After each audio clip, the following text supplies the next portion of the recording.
And today is our project, remove and replace a starter on a 6.9 diesel.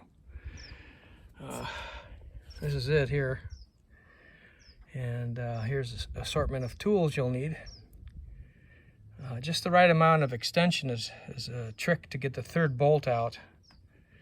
The third bolt is behind the solenoid, so it's not easy. Anyway, I'll give you a view here of the work area.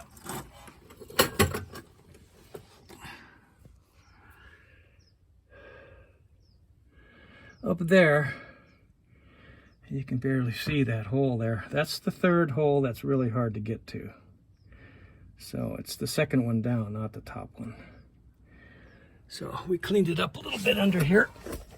And when we get the new starter, we'll put it in there.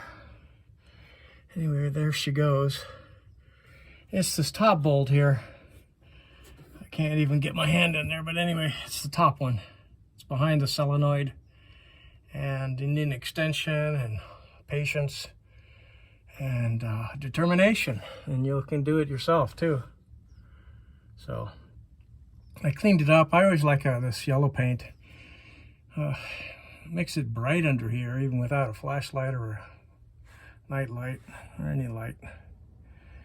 Anyway, without the yellow paint, this is like what it looks like. It's kind of dark, so right away it just illuminates everything. And anyway, as soon as we get our new starter from AutoZone, Duralast Gold, and we'll put that in. Okay, that's all for today. Auto Shop Hobby out.